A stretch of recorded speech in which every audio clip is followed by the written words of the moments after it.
Olá, gente, tudo bem com vocês? Estão me ouvindo bem? Deixa eu ver aqui. E aí, gente, hoje uma live super especial com uma pessoa muito especial, com um profissional que eu admiro bastante. Deixa eu ver se ele já tá aqui. Ainda não aparece aqui pra mim. Tudo bem, gente?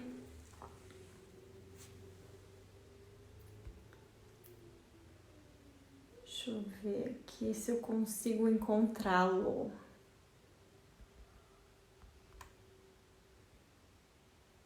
Não, ainda não.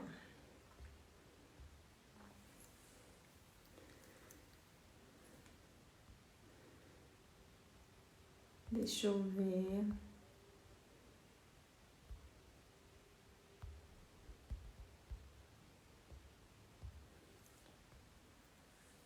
Olá, boa noite, boa noite. As jejunzeiras de plantão. Uhul!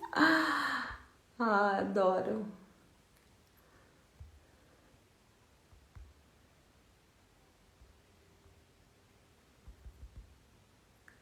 Ele não aparece aqui pra mim. Deixa eu ver se ele tá aí nos comentários. E aí, gente? Oi, sou de Minas Gerais. Nosso convidado também acredito que seja de Minas Gerais. Deixa eu ver aqui.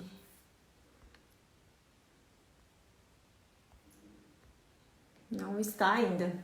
Gente, se vocês quiserem, já deixando as suas perguntas, tá? Na caixinha aqui de perguntas. Deixa eu colocar jejum e doenças.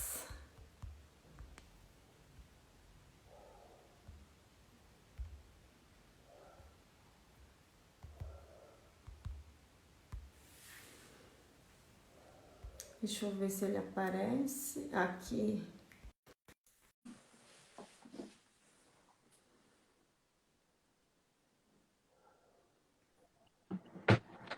Olá, tudo Opa! bem? Vamos lá. Só ajeitar aqui. E aí, E aí, pessoal, como tudo está? bom? Deixa eu colocar aqui os comentários em off. Eu ainda não Queria te tinha feito, agradecer. uma live assim com uma outra pessoa falando só sobre jejum e outras coisas assim. Eu acho que vai ser interessante isso aí. Gosto demais do tema. Por enquanto, eu acho que eu não vou ser pego de surpresa, não. E é uma honra para mim, né? Uma Que é honra toda isso. minha. Eu agradeço muito a sua participação e, na verdade, um vídeo seu que viralizou, um vídeo sobre jejum de uns 3 anos atrás, não sei se você se lembra. Lembro, ele Eu acho que foi foi o um vídeo de primeiro. 2014 ou 13. Porque engraçado, o pessoal às vezes fala assim, Leandro Almeida, alguém conhece, que é o Leandro Almeida, outras pessoas já me veem na rua, não sabe meu nome, mas sabe que eu sou o médico do jejum intermitente. Que quando eu falei isso em 2013, 12, 14, era uma coisa muito pouco falada, né? Não tinha tanta, Muito pouco. não era difundido assim, pouquíssimas pessoas tinham esse hábito. Às vezes até tinha o hábito e não sabia que fazia o jejum intermitente, mas fazia de modo oculto, sem saber, né? Exatamente. E eu queria te perguntar, eu queria primeiro que você se apresentasse, né? Todo mundo, o pessoal Claro. sabe que você é médico, é a sua área de atuação mais específica e como que você, já que você tipo foi um outlier, né? Quando ninguém se falava de jejum, principalmente na É, área médica, você estava lá dando a cara a tapa. Eu queria saber tava, como que tava. começou esse seu interesse, se foi um interesse pessoal, como que foi nessa questão com o jejum, como É, médico. para o pessoal me conhecer, né? Eu sou Leandro Almeida. A minha formação eu fiz pós-graduação reconhecida pelo MEC. Eu ainda não fiz prova de título, né, de especialista, mas tem certificado. Isso é só uma questão burocrática. Então, me especializei em endocrinologia. Também eu tenho curso de formação em bioquímica e fisiologia humana, né? Então, eu me interessei muito com isso. Tudo depois que eu comecei a fazer atividade física, né? E o jejum intermitente ele veio depois. Ele veio. Eu já fiz e sempre fiz jejum intermitente minha vida inteira, desde pequeno. Eu tinha 10 anos de idade, 12. Eu nunca consegui ficar beliscando muito as coisas. Eu sempre comia minha mãe, infelizmente, me levava leite de manhã. Era a única refeição da manhã que eu tinha. Infelizmente, eu tinha essa leite. Mas, fora isso, era só almoço e janta, né? Então, minha formação é essa. Já tem muito tempo que eu me especializei nisso. Já tem 5 anos que eu tenho meu certificado de endocrinologista, né? Embora não tenha o título ainda. Mas uma das coisas que mais contribuiu para mim foi a fisiologia, a bioquímica e a medicina preventiva, né? Que algumas pessoas chamam de ortomolecular, outras de anti-age, que ainda não é reconhecida no MEC aqui no Brasil, só lá fora. Sim, e é igual você falou, você praticava, e quando que você começou a perceber os benefícios? Como que foi essa questão de você até fazer um vídeo, começar a falar isso nas suas redes e provavelmente aplicar isso na sua prática clínica? Quando eu comecei a perceber e fazer um retrospecto da minha vida, comecei a perceber que eu nunca fui gordinho. Eu sempre fui um menino, uma criança que tinha um corpinho de massa muscular legal e eu nunca engordei na minha vida toda. E aí eu conheci o jejum intermitente de um modo mais medicinal e um modo mais constante de você praticar o jejum intermitente, né? E eu comecei a executar ele como padrões, né? Como o pessoal conhece, jejum intermitente de 12, 16, 18 horas, inclusive eu recomendo não fazer por menos de 16 horas, e eu vou explicar o motivo depois, né? E os motivos de fazer jejum intermitente eu não conseguiria falar, mesmo se essa live aqui demorasse 24 horas. Não dá para falar a infinidade de frutos e de benefício para a saúde que a pessoa pode colher com isso aí. E aí eu comecei a fazer meus treinos, minhas atividades, e um dia eu me deparei e fui lá no armário do quarto, falei assim, vou com um jaleco aqui, vamos falar que esse negócio de comer de 3 em 3 horas está muito errado. Porque a galera tinha essa mania de pensar, eu vou comer de 3 em 3 horas, porque se eu comer de 3 em 3 horas, eu mantendo a comida ali o tempo inteiro entrando, o metabolismo vai acelerar. Gente, isso a gente aprendeu, não sei quem foi que inventou essa loucura, inventaram isso, e isso é recente, né? A dieta de 3 em 3 horas, ela é recente. A de jejum intermitente, que dizem ser uma dieta da moda, é extremamente antiga, ela é pré-histórica, né? Jesus Cristo a fez e não foi à toa que ele fez isso aí. Então foi isso. Aí eu fiz um vídeo de 16, 15 minutos, mais ou menos. Hoje ele está com mais de 13 milhões de visualizações lá no Facebook, nem foi no YouTube, né? Não. E aí o pessoal curtiu, porque as pessoas meio que se libertaram, né? Tinha muita gente que... Eu vou te falar um negócio, eu costumo dizer a seguinte frase. Pior do que passar fome é comer sem fome. É verdade. É muito ruim você ter que mastigar alguma coisa por obrigação, né? Isso é uma coisa que eu acho não cabe no meu entendimento a pessoa ter que comer estando sem fome. Não consigo compreender isso. Eu tenho uma pergunta, que muita gente fala que a obesidade hoje está presente, que não tem nada a ver com a pirâmide alimentar, os defensores aí da nossa querida pirâmide alimentar. Mas, na verdade, você acha, eu acredito que sim, mas eu queria saber a sua opinião, se você acha que as pessoas têm esse medo, esse receio, porque elas escutam isso dos profissionais, elas escutam isso que comer carboidrato de 3 em 3 horas é importante, elas escutam que pular a refeição é perigoso, você vai ter até diabetes se você pular a refeição, né? A gente já ouviu essa pérola. E você acredita que a população em geral, as pessoas mais leigas, elas têm receio, elas às vezes deixam de praticar o jejum justamente por causa dessa questão negativa, dessas informações? Você acredita? Sim, o seguinte, eu acho que a desinformação, ou seja, a pessoa não sabe de nada, é muito melhor do que ela receber uma informação negativa, ou seja, a pessoa mal informada. Né? Então, há muitos profissionais que defendem essa pirâmide que, para mim, ela tinha que ser invertida completamente, né?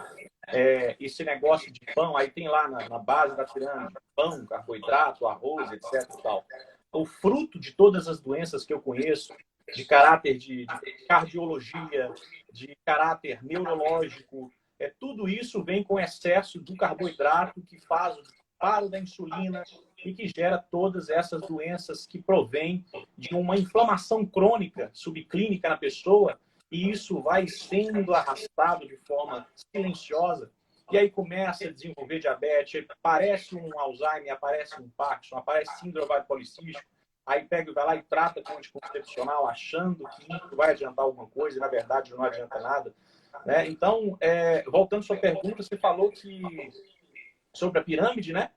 E a pessoa ela deveria fazer uma coisa muito legal, que eu sempre faço comigo mesmo e com pessoas ao meu redor. Teste em você mesmo. Faz o teste em você. Né? Se você perceber, por exemplo, tem muita gente que fala assim, eu não gosto de fazer jejum e tal. Primeiro que jejum intermitente, você sempre tem que começar aos poucos, porque senão você assusta. Porque se uma pessoa tem resistência insulínica, ela não tem uma facilidade da insulina dar o comando para a célula e enviar a glicose para dentro da célula. Então, essa pessoa ela começa a ter hipoglicemias quando ela está em jejum. Hipoglicemia, na verdade, é um sinal de que você não é saudável. Pessoas que têm hipoglicemias recorrentes, isso é só um sinal que o seu corpo não consegue trabalhar a glicose e a insulina de uma maneira regular. Então, o primeiro sinal de uma pessoa, às vezes, você pensa assim, pô, a pessoa é tão gordinha, ela não devia estar tendo hipoglicemia, ela tem reserva.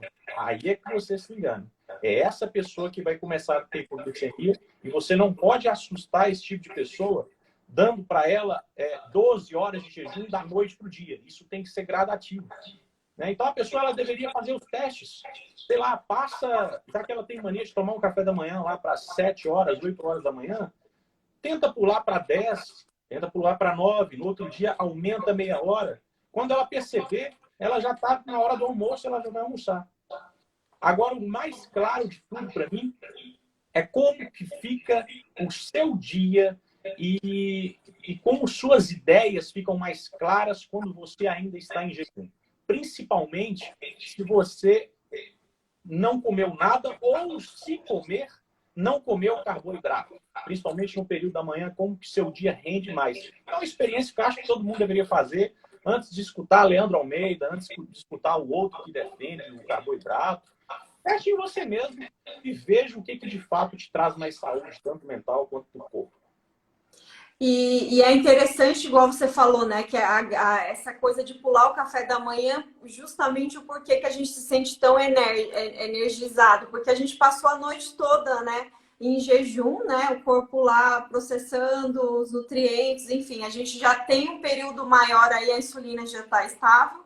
E aí, quando a pessoa começa a perceber esse bem-estar, ela já começa a ir prolongando, né? Esse período ali da manhã, né? A explicação fisiológica por trás da pessoa não sentir sono depois que ela pula o café da manhã é simplesmente pelo seguinte fato. Todas as pessoas, quando acordam, o ritmo circadiano de uma pessoa tem 4 hormônios queimadores de gordura e que nos deixam alerta que eles estão em maior grau elevado, né, de nível mais elevado no período da manhã.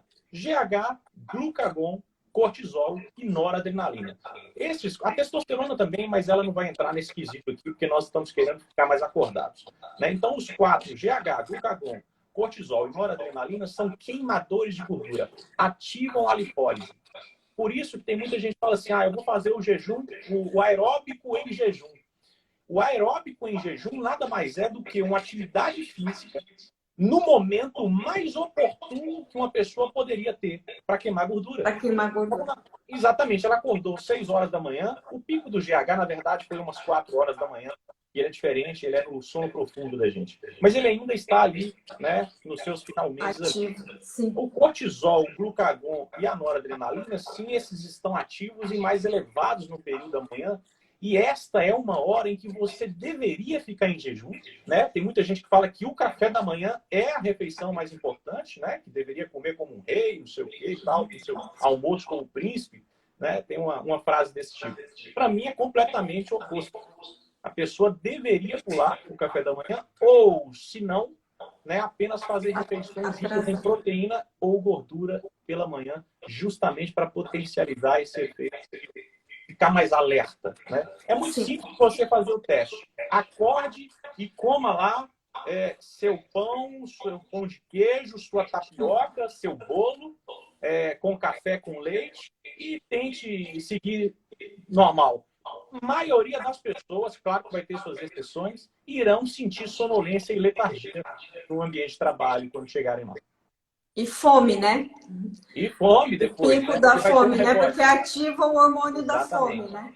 Exatamente. A Desliga o insulina vai queimador disparar. de gordura e liga o armazenador de gordura, não é? Ou seja, você tinha a melhor hora para queimar gordura e ficar em jejum, você foi lá e comeu um carboidrato, liberou a insulina lá no pico, e o que, que a insulina fez com aqueles 4 hormônios que estão no pico? Jogou eles na lama.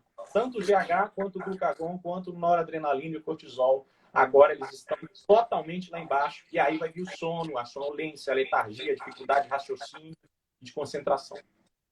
E, doutor Leandro, na sua opinião, qual que seria um protocolo? Por exemplo, uma pessoa que faz 16 horas, né? Você falou pular o café da manhã, tem essa questão fisiológica, mas a gente Certo? também sabe, por causa do ritmo circadiano, não é uma boa ideia a gente comer muito tarde, muito próximo ao horário de dormir, né? Perfeito. Existem estudos que até a nossa queima, o nosso metabolismo vai responder de formas diferentes em horários diferentes, né? Então, na sua opinião, qual seria aí os horários mais apropriados, por exemplo, para quem pratica o jejum de 16 horas diariamente?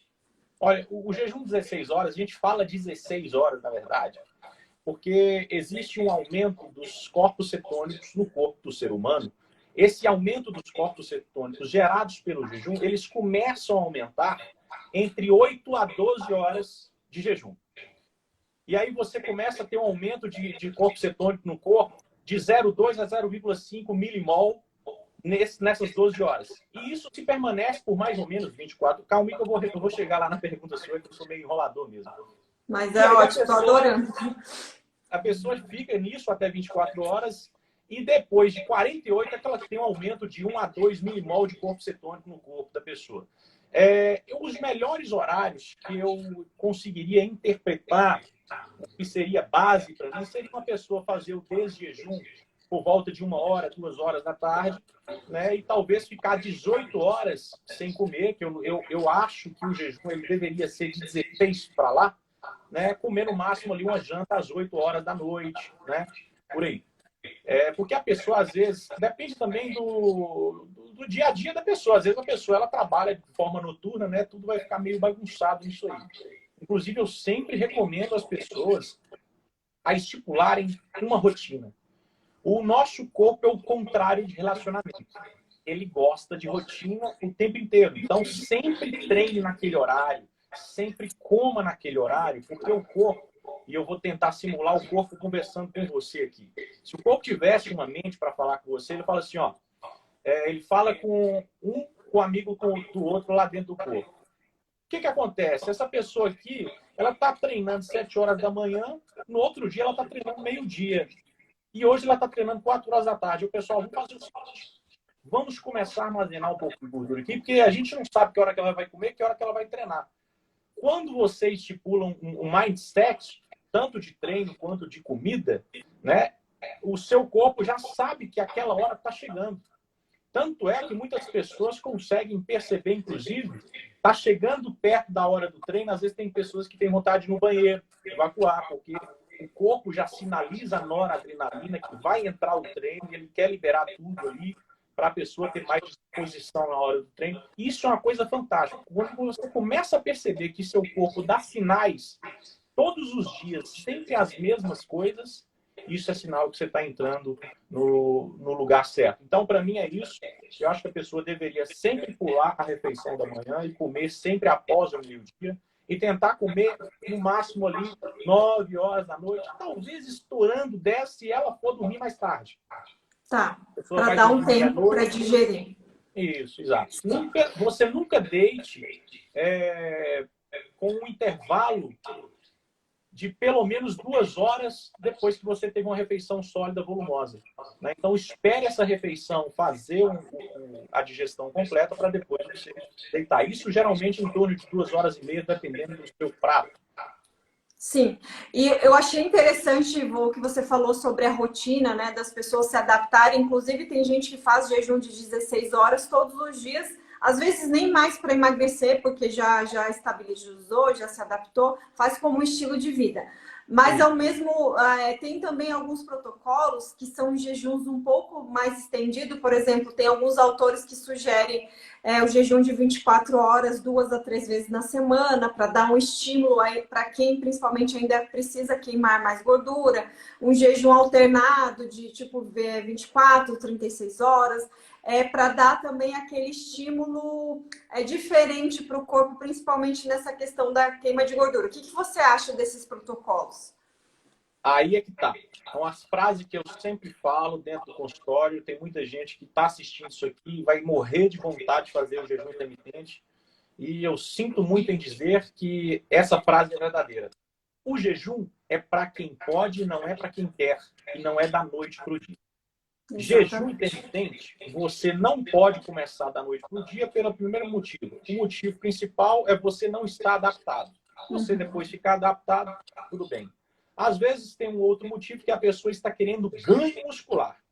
Infelizmente, não é que o jejum intermitente ele é fantástico para manutenção muscular. Você não vai perder sua massa muscular se você consegue comer naquele intervalo de tempo que você come a quantidade necessária, não. Você não perde a sua massa muscular.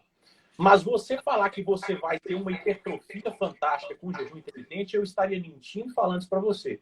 É uma dieta extremamente fantástica, que vai gerar saúde mais do que qualquer uma outra, que vai baixar a sua insulina mais do que qualquer uma outra, que vai fazer com que você nunca tenha um Alzheimer na sua vida, por exemplo, né? Um câncer talvez também você nunca tenha, dependendo. Mas quem pode, não é para quem quer. E tanto o nome já diz, jejum intermitente. O jejum não é uma dieta. Jejum é ausência de alimentação. Dieta é o que você come quando você vai comer, né? Depois do jejum. Então, o jejum, na verdade, ele não é dieta coisa nenhuma. Então, muita gente, cuidado, vai querer fazer suas 36, 48 horas aí. Pode ser que vocês não consigam, pode ser que passe mal. E aí vocês talvez vão acabar julgando de má forma aí o jejum intermitente, porque tentaram pular etapas. Exatamente. Né? Exatamente. Não por etapas, vai num cara legal, vai uma pessoa que sabe montar. Outra coisa muito importante, a primeira pergunta que eu faço no jejum intermitente é a sua capacidade estomacal. Jejum intermitente, você vai comer uma, talvez 2 vezes no dia, estourando, né? Às vezes tem gente que gosta de comer até mais, mas dentro de uma janela de 8 horas só. Se for 16 horas de dia, você tem 8 horas para comer o que você quiser. Então, quanto menos vezes você comer, eu acho melhor, o efeito é mais fantástico. Então, às vezes a pessoa pergunta, quanto que você consegue comer num prato de comida? A pessoa vai falar assim, eu consigo comer no máximo 300 gramas.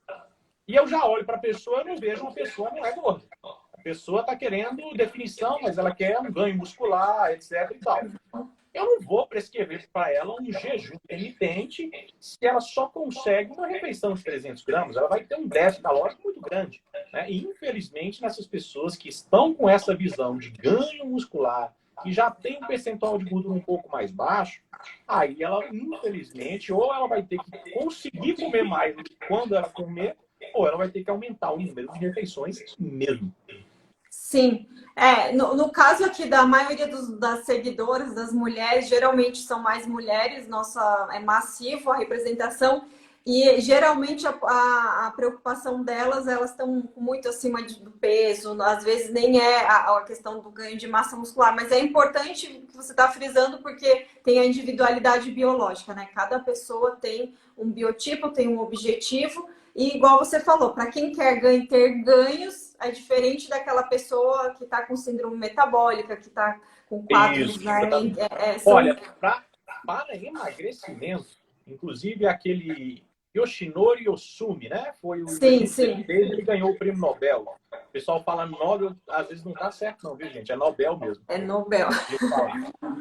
O cara ganhou em 2016 esse prêmio Nobel, e aí muita gente às vezes acaba confundindo, falando que foi jejum intermitente, mas o jejum intermitente, na minha concepção fisiológica, ele está acima daquele prêmio Nobel.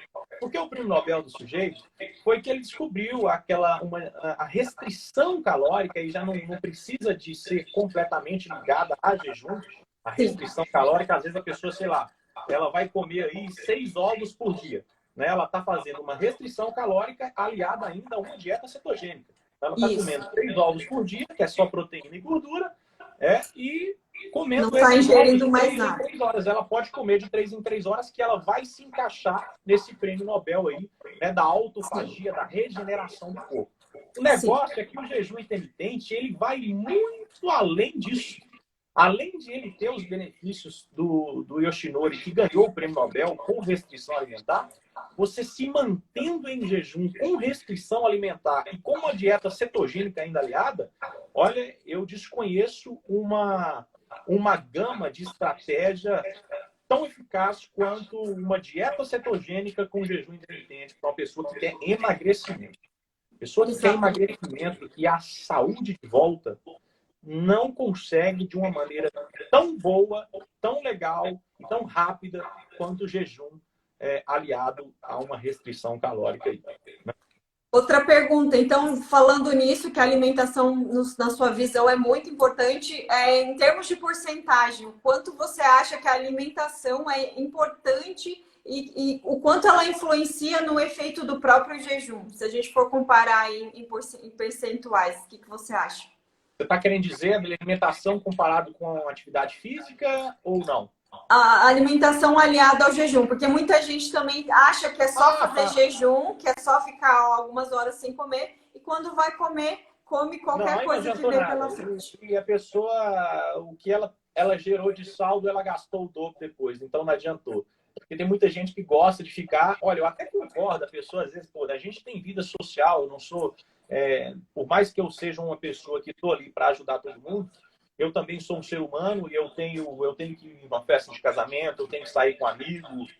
Então, às vezes tem gente que, para não se lascar muito lá na festa, né, as pessoas acabam ficando em jejum 24 horas ali para poder ir no restaurante e comer o que quiser. É menos ruim, lógico, isso é menos ruim do que a pessoa que comeu antes e comeu depois. Mas o jejum intermitente não é assim que funciona. O jejum intermitente é feito para você comer certo quando você tem que comer. Né? Até porque acho que tem muita gente que gosta de investir. A pessoa junta dinheiro para pagar uma casa melhor, para colocar um piso de porcelanato, para colocar uma torneira bacana, para comprar um carro melhor. E aí a pessoa agora ela tem que fazer um investimento na saúde dela, né? Para comer melhor na hora que ela tem que comer. Exatamente, perfeito a sua colocação. Sobre aquelas perguntas que eu te enviei, eu queria que você falasse um pouquinho desse fenômeno que a gente está vivendo aí do coronavírus, né? Inclusive, hoje eu postei, eu tive que apagar o post, porque o post dizia que, na verdade, era uma frase de um ator famoso americano, ele falando que as pessoas se chocam com o número de mortos, de pessoas afetadas pelo corona, mas quando a gente vai comparar com o número de pessoas que morrem em decorrência da obesidade, ninguém se choca, né? E, enfim, eu tive que apagar porque teve muito comentário negativo, as pessoas, né, não entendem, acham que é falta de empatia, mas, na verdade, na minha opinião, é uma forma de abrir os olhos para essa questão da obesidade, que, na minha opinião, ela está muito mais problemática, ela mata muito mais, ela traz muito mais danos para a nossa sociedade, para a humanidade em si. Eu queria que você falasse um pouquinho sobre isso. Você pegou o cara mais polêmico de todos aí para falar do coronavírus. Coronavírus, coitado. Assim, tem muita gente, o pessoal que está me assistindo aí, talvez deve ter muita gente aí que vai falar, meu Deus, esse cara é louco. Mas, pessoal, eu acho que vocês deveriam se preocupar menos com esse vírus e mais com a saúde de vocês. Bom, quem está falando isso não é só um médico, e sim um sujeito que teve o coronavírus. Sério? 3 vezes, sim, eu tive. Inclusive, eu até postei o resultado positivo para a galera aqui, expliquei. Não consegui sentir sintoma praticamente nenhum. Lógico que eu não vou servir de exemplo, porque minha saúde é muito boa, eu sou aprimorado já há 6 anos aí que eu venho desenvolvendo um sistema imunológico melhor, mas minha filha de 3 meses teve também, a Vanessa que teve, então, assim, eu percebi de perto o que essa doença causa com pessoas saudáveis. Então, nada me assusta com pessoas saudáveis.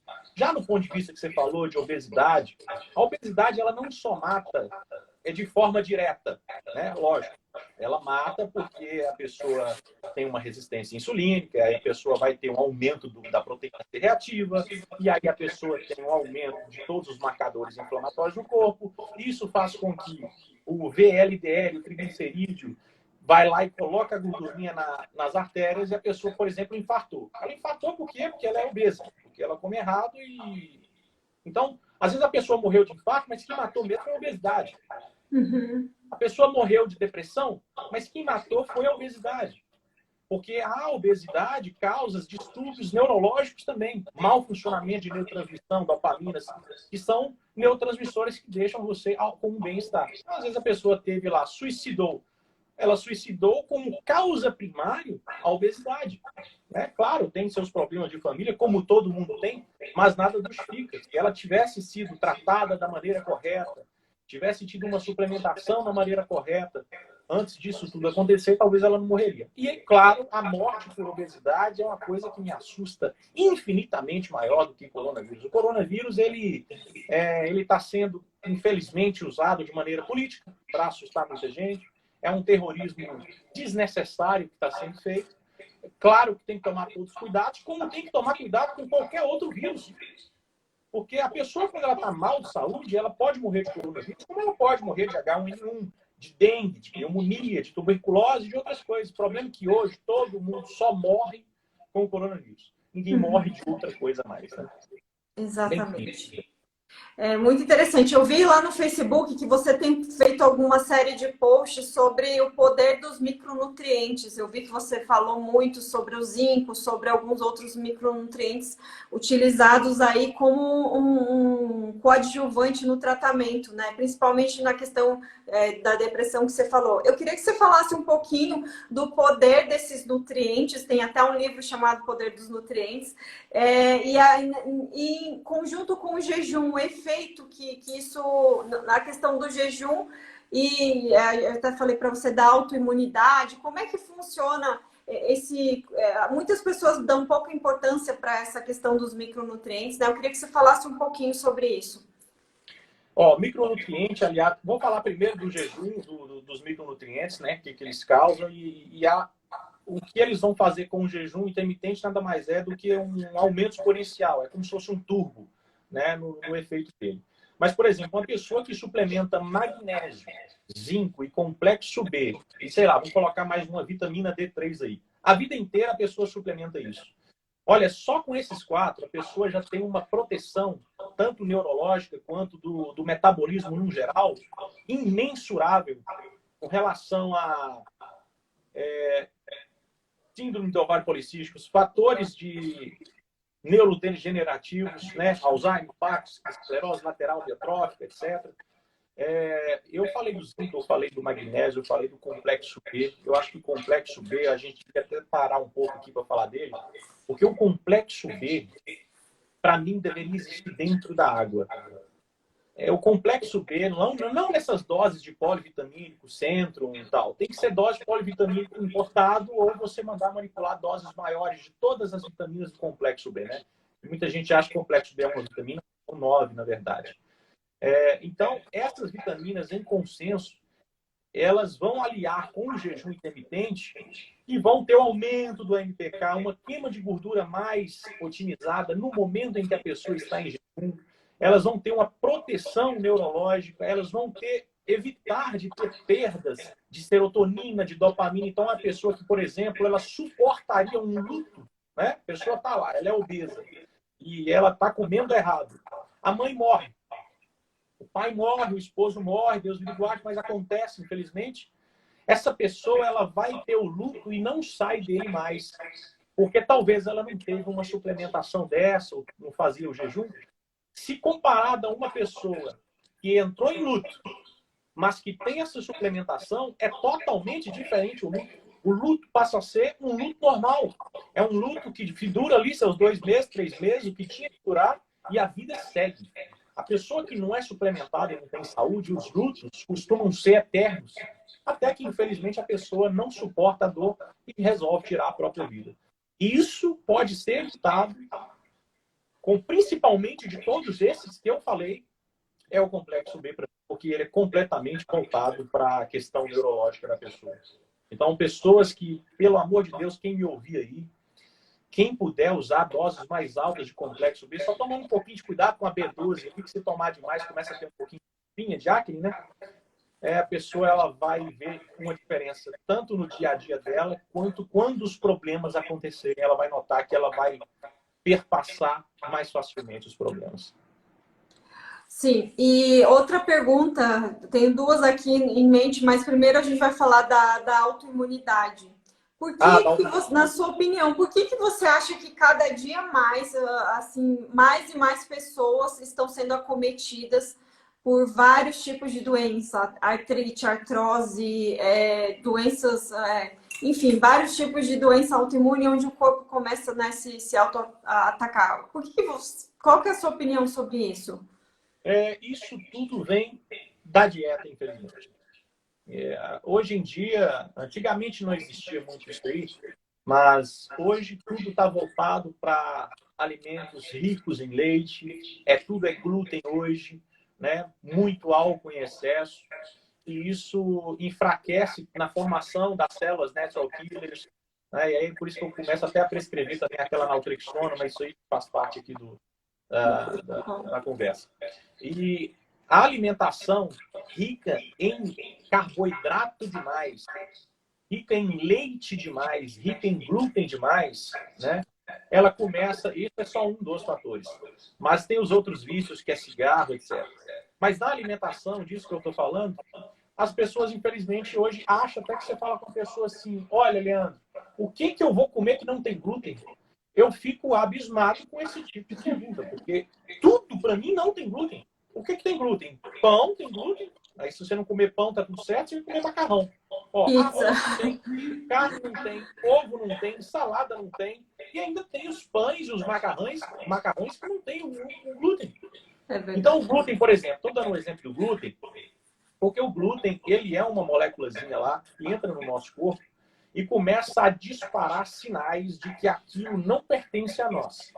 Então, quanto mais você come coisas erradas, e mais você entra isso dentro do seu corpo, mais o seu corpo vai começar a ficar na dúvida.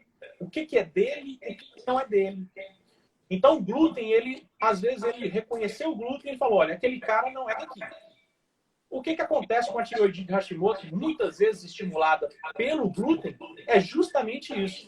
O anticorpo está lá, andando no nosso sangue, e ele olha para a tireoide e confunde ela com glúten. E fala assim, olha, gente, esse cara aqui, ele é o glúten. E ataca o glúten. Só que não era o glúten. Era a nossa célula, era a célula da tireoide. Isso aí desenvolve uma tireoidite de Hashimoto, desenvolve o anticorpo, antitiroglobulina. A gente até faz exame para fazer isso. Então, é praticamente impossível uma pessoa que faz jejum intermitente, que tem uma suplementação legal, que faz atividade física, desenvolver, com o tempo, uma doença autoimune, uma artrite reumatoide, etc. Eu tenho um amigo reumatologista, que você está falando, você citou a artrite reumatoide, muita gente deve ter. Ele dentro do consultório não sabia, ele ficou sabendo depois que eu falei mal do leite. Aí ele resolveu fazer o seguinte, olha, Leandro, eu vou fazer um experimento aqui agora, a partir de então, com os nossos pacientes, e eu vou tirar o leite de todos que chegarem aqui. A resposta dele, ele até postou isso depois, ele é reumatologista mesmo, falou, Leandro, eu baixo as doses de todos os corticoides, pelo menos para 1/3 depois que eu retiro os leites e laticínios dos meus pacientes que têm artrite reumatoide, lúpus e outras escleroses aí. Impressionante o quanto que a dieta interfere, e o que mais interfere é o excesso de insulina. O excesso de insulina no corpo é uma das coisas piores que a pessoa pode desejar. Exatamente. E principalmente esse excesso de insulina constante, né? Porque a gente responde muito fácil ao estímulo da glicose, porque nosso corpo foi projetado justamente para isso.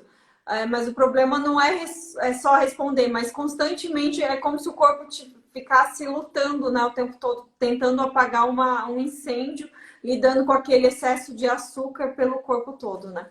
Isso, a limpeza nossa, só para você ter uma ideia do intestino nosso, ele começa a ter a limpeza dele a partir de 14 a 18 horas depois de um alimento. Então, se você começa a ter uma limpeza intestinal completa, ela começa depois de 16 horas que você comeu pela última vez. E, gente, se Exatamente. você come de 3 em 3 horas, você nunca dá descanso para o seu corpo. Ele não tem descanso para fazer uma regeneração, para fazer uma faxina. Né? Você imagina só, que hora que você vai fazer faxina na sua casa se você recebe visita de 4 em 4 horas? Toda hora você tem que receber, você tem que fazer Chegou o seu primo, depois chega a sua mãe. Você não vai ter como fazer uma faxina, porque se você fazer faxina, você tem que colocar a mesa de cabeça para baixo, põe a cadeira em cima de um lugar. A faxina no nosso corpo é exatamente como a de uma casa. Precisa-se de um tempo, precisa estar De espaço, ocioso né? lá dentro. Exato, precisa de espaço e de tempo. Não tem jeito, uma faxina leva o dia inteiro na sua casa. O corpo é exatamente igual. Né? É muito simples de entender o jejum. Né? É muito simples de fazer, muito simples de entender e com muitos benefícios inúmeros. Né? E por Muita que você evidência acha que a fantástica. maioria dos profissionais hoje, infelizmente, né, muitos médicos, muitos nutricionistas ainda são contra e ainda, na verdade, eles são opositores. Além de serem contra, eles fazem campanha negativa. Por que você acha que isso acontece? Olha, aí já começa a entrar a questão até espiritual no meio disso aí, porque pessoas que têm pensamentos estranhos. Eu não consigo entender. É tão fácil de você falar assim, leite, por exemplo. Tem muita gente que defende o leite, tem muita gente que fala mal do jejum.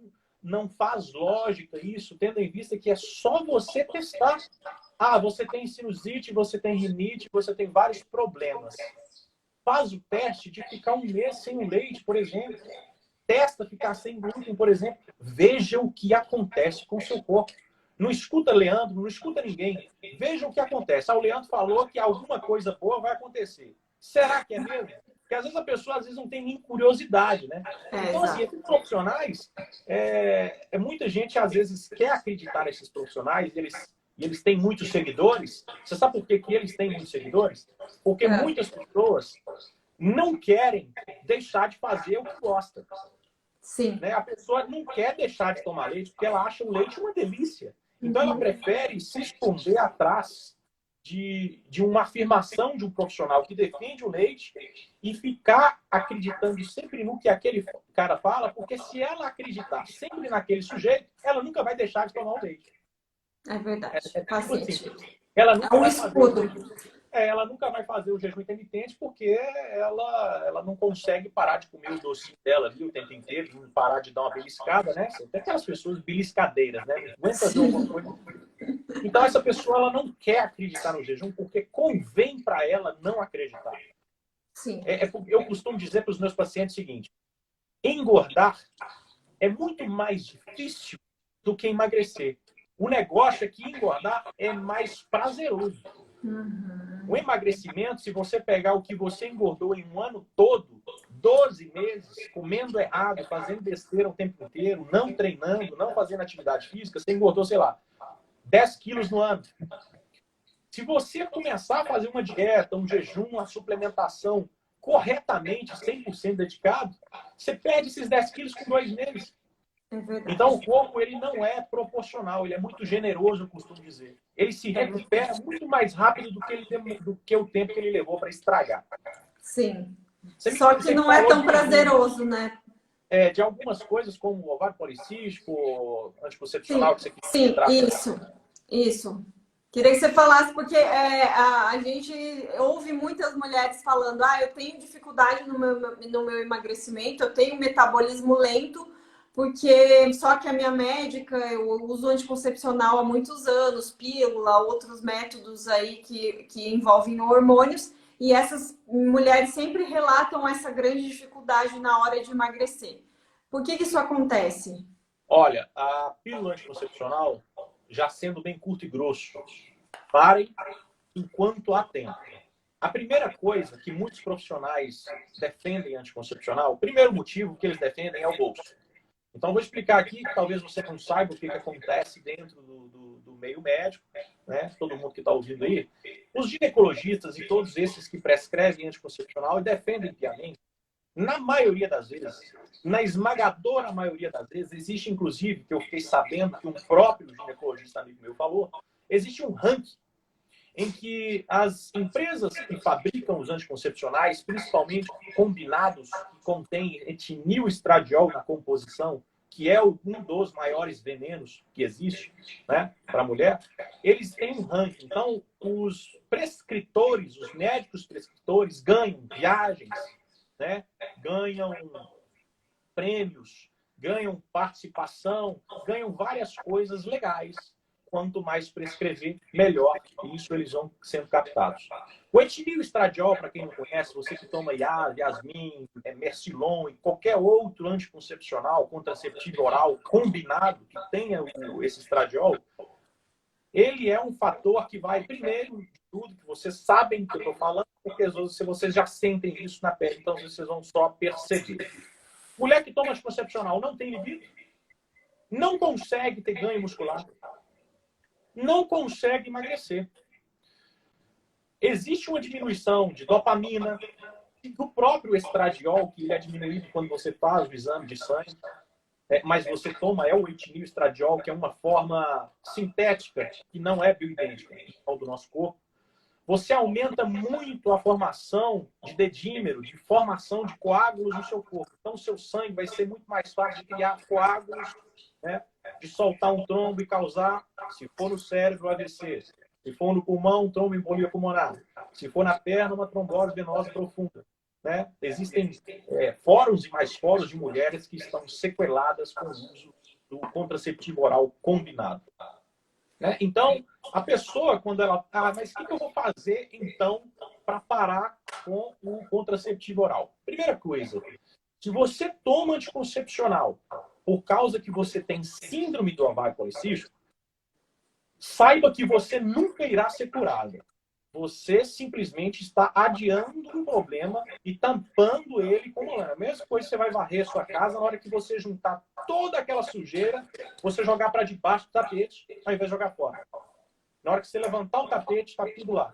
Então, no dia que você parar de tomar o contraceptivo oral, né, você vai perceber que vai voltar mais espinhas, né, que aí a testosterona volta de novo e dá um rebote. Vai perceber que o ovário policístico não está curado coisíssima nenhuma. O que causou o ovário policístico em você foi o excesso de carboidrato. E aí a gente volta lá na insulina. Sim, do ovário policístico nada mais é do que uma resistência insulínica ovariana, aumento de testosterona, mais qualificado como testosterona livre. A gente vê isso no exame. E o tratamento do ovário policístico, por exemplo, não é anticoncepcional. É metformina, né? É uma dieta com baixo carboidrato e atividade física. Não tem outro tratamento, não existe. Qualquer outro médico que falar que existe chip da beleza, que para mim chama chip da bagunça, né? Esses tratamentos todos geralmente são muito bons para o bolso deles, né? Muito bons. Tem mais Exatamente. coisas para falar. Tem muita coisa para falar de anticoncepcional. Até empolgo, porque eu sou um defensor da saúde feminina. Eu sinceramente, se eu pudesse pegar todas as mulheres e falar assim, ó, ajoelhar na frente delas e falar, por favor, não toma nenhum contraceptivo oral combinado. Pare com isso. Tente usar um DIU de cobre, tente usar um DIU de prata, que é uma liga de cobre com prata que dá menos inflamação, menos, né, menstruação menos volumosa de sangue, né, que chama de metrorragia. Aí, agora, se a pessoa chega para mim e fala, olha, Leandro, eu estou usando anticoncepcional porque eu não gosto de menstruar. Aí não. Aí essa resposta eu já dou diferente. Ou você espera a menopausa chegar, ou você pede Deus para te fazer homem. Porque você nasceu mulher, você tem que menstruar. Nasceu para isso. Isso é da sua natureza. Né? E você tem que conversar e achar ruim. Então, Deus não ensina. Não é comigo, não. Então, eu não vou contra o que Deus fez. Então, ou você espera a menopausa chegar, ou você, sei lá, pode até usar um outro método aí, gente. Tem tantas coisas, tem diafragma, tem camisinha, tem coito interrompido com tabelinha, se bem feito, né? Se for por conta de contracepção mesmo, né? Contra a doença não tem jeito, você tem que usar camisinha, né? Não pode ter o contato.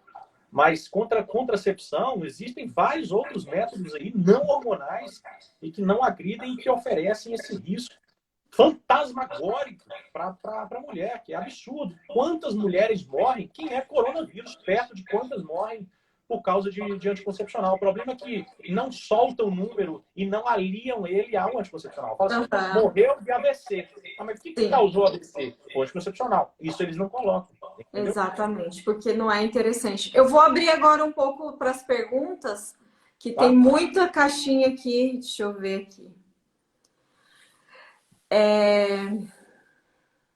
Há possibilidade de quem comer errado melhorando a alimentação, as artérias vão se desobstruindo? Sim, sim. Além de ter interrupção da formação daquela placa ateromatosa, ela pode se desfazer, inclusive, com a diminuição da inflamação, diminuição da homocisteína, proteína C reativa, fator de necrose tumoral, interleucina 6. São fatores que, quando diminuem, tudo começa a fluir. Né? Inclusive, tem muita gente que se preocupa com colesterol. O colesterol não é um problema. Passou de 200, a pessoa fica... A maioria das pessoas tem colesterol de 200, até às vezes mais. A maioria dos infartos estão com colesterol baixo ou normal. Até porque o colesterol é precursor de todos os hormônios. Primeiro vem lá colesterol, pregnenolona, e a pregnenolona faz todos, né? Como se fosse o pai, a mãe, depois vem os filhos. Então, assim, vai se desfazer, claro. Nunca é tarde para começar, tá, pessoal? Invista na saúde de vocês. Não invistam com charlatães. Né? Não é normal você... Quanto mais procedimentos você querer fazer, né? Quanto mais coisas o cara te oferecer dentro de uma consulta, mais sinal é de que ele não está te oferecendo o tratamento correto. Infelizmente, hoje, só tem uma coisa que você pode fazer. Você tem 3 caminhos. Cirurgia bariátrica, cirurgia plástica ou uma vida saudável. Não tem outra. Exatamente. Deixa eu abrir aqui mais perguntas. Falaram para falar sobre o DIU Mirena. O DIU Mirena é um progestágeno que libera direto ali no útero. Né? Ele é menos ruim do que um DIU com contraceptivo oral combinado, que contém o etinil estradiol, porque ele só tem progestágeno. Então, esse efeito coagulante que o DIU, que o etinil estradiol traz, ele não vai ter. Porém, ele aumenta demais o SHBG, que nada mais é, para quem não entende, é uma polícia que prende o bandido. E quem é o bandido? A testosterona. Então, quanto mais SHBG tiver, menos testosterona livre tem. Então, todas as mulheres que têm DIU Mirena, tudo bem. Às vezes ela tem uma endometriose, que eu já até fiz uma live falando de endometriose e tal, mas ela não vai ter libido, ela também vai ter a dificuldade de ganho de massa muscular, e ela vai ter também uma dificuldade de queima de gordura, porque tem a diminuição do estradiol, tem a diminuição da testosterona, e isso não é legal para mulher, não é legal. A pessoa sem libido é a coisa assim, mais desesperadora que tem, né, gente? A pessoa tem que ter... libido é uma coisa fundamental na vida de um ser humano e na vida de um casal, né? Exatamente, exatamente. Deixa eu abrir aqui. A endometriose tem alguma maneira natural de se curar?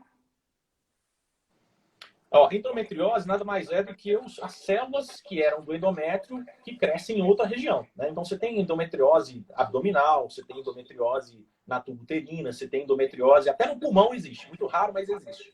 Né? Então, são células que não deveriam estar lá. E isso geralmente é causado por exemplo, uma síndrome do ovário policístico, em que uma mulher tem uma metrorragia ou polimenorreias, que são vários vazamentos no sangue ali no mês. Quanto mais ela ter essas variações do ciclo menstrual, mais provável, mais chances ela tem de ter uma endometriose. Porque aquela célula que é despejada no momento da menstruação, né, ela vai para um outro lugar. Então, mulheres que tiverem irregularidades no ciclo menstrual, para curar da endometriose, tem a forma de cirurgia que você faz com uma margem, aquela região está crescendo as células, retira aquilo ali. Vai ter recidivas se ela continuar na mesma vida dela. Né? Tem que haver uma diminuição do estradiol. Muitas vezes elas são tratadas com o próprio Dilmirena, né, que é um progestágeno que, a fim de diminuir esse estradiol, estancar o sangue, não deixando ela menstruar, porque toda vez que tem o ciclo menstrual, aumenta muito as dores, né? Às vezes tem dor na hora de evacuar, etc.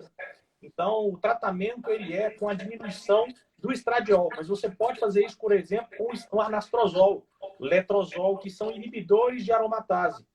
Né? Além de você oferecer um tratamento, nova dieta para a pessoa, além de você passar um ciclo de suplementação para aquela pessoa, você também tem que, às vezes, aliar com o aumento, né, de um anastrozol, de um letrozol, que tem artigos fantásticos com o letrozol, para o tratamento de endometriose. Mas endometriose é complicado, são vários exames, não é tão assim. Cada pessoa tem um tipo de endometriose diferente, entendeu? Umas são fáceis, outras são mais difíceis. Exatamente. Deixa eu ver aqui. Tem muita pergunta, vou tentar pegar alguma que a gente não falou ainda.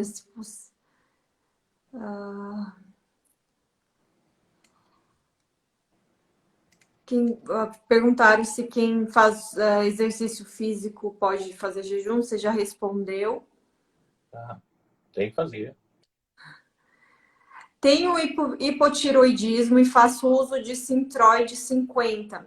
A alimentação, mudando a minha alimentação, eu tenho a possibilidade de suspender o remédio? Você tem que pensar no Sintroid não como um remédio mais. O Sintroid, felizmente, ele não é um medicamento. Ele é sintético, é feito pelo homem, mas ele é exatamente o mesmo que o nosso corpo produz, que é a tiroxina, é o T4. O nosso corpo absorve T4 e perifericamente, nos órgãos da pele, perifericamente, nós convertemos o T4 em T3. Isso é dependente de selênio, né? É dependente de alguns outros fatores. Então, às vezes, a pessoa até toma o T4 e o corpo dela não é saudável, ela não tem uma suplementação, está faltando selênio no corpo, e ela não consegue fazer uma conversão de T4 em T3. E aí ela sempre vai começando a aumentar a dose. Às vezes é porque está faltando iodo na pessoa, ou iodeto, né? Então, não pense de uma maneira ruim a questão do T4. Se você está com TSH regulado, está entre 2, entre 3 ali, está tudo reguladinho, continua tomando seu T4, não tem problema. Né? Você vai tomar em jejum ali pela manhã, como seu médico prescreveu, e ele não é um remédio, não tem por que você se preocupar com o T4 como você se preocuparia com um anticoncepcional, como um Orlistat, como simvastatina, né? Que são de fato remédios que trazem efeitos colaterais ruins a longo prazo.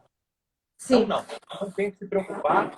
Infelizmente, você desenvolveu um hipotiroidismo porque, sei lá, comeu glúten demais ou porque herdou geneticamente da sua mãe ou do seu pai essa deficiência genética que fez com que você tivesse isso.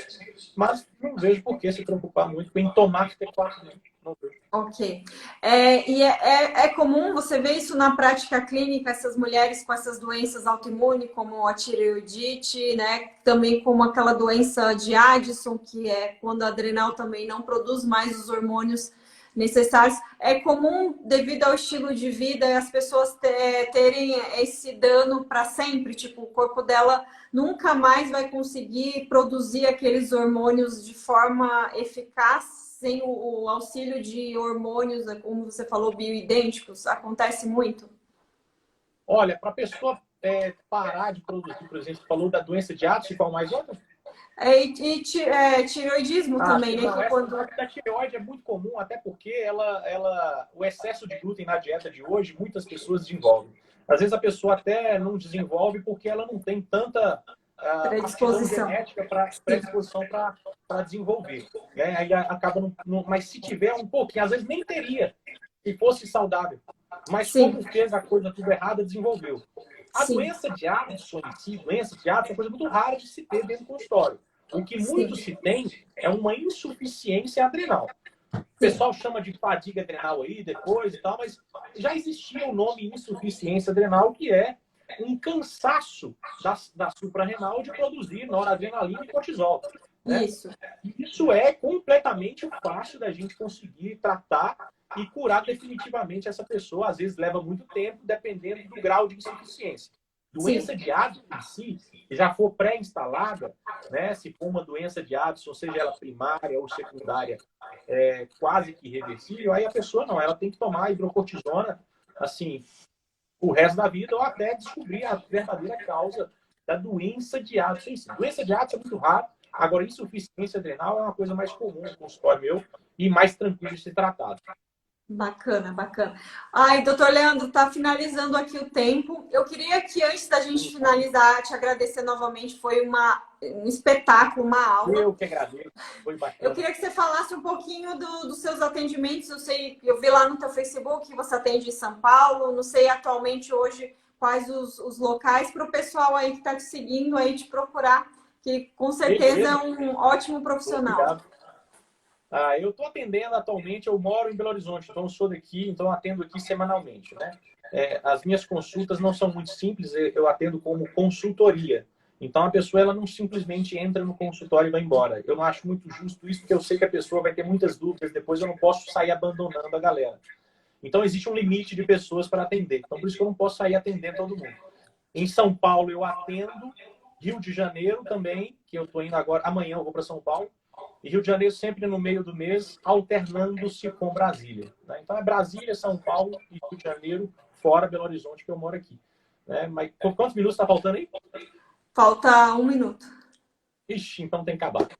Então é isso Então aí, tá. pessoal. Foi um prazer muito grande, excelente. Pode me chamar mais vezes com outros assuntos para a gente abordar, que a gente faz isso aí com o maior Com prazer. certeza. Tem muitas mulheres, né? Nosso público aqui é quase que universalmente feminino. Tem homens, mas com certeza a saúde feminina é um tema Me muito preocupa. amplo. Então, Não, muito bacana. Pode me obrigada. chamar. Um Muito abração para obrigada. você, Até pessoal. mais. Tchau, Tchau, tchau. tchau. Até mais.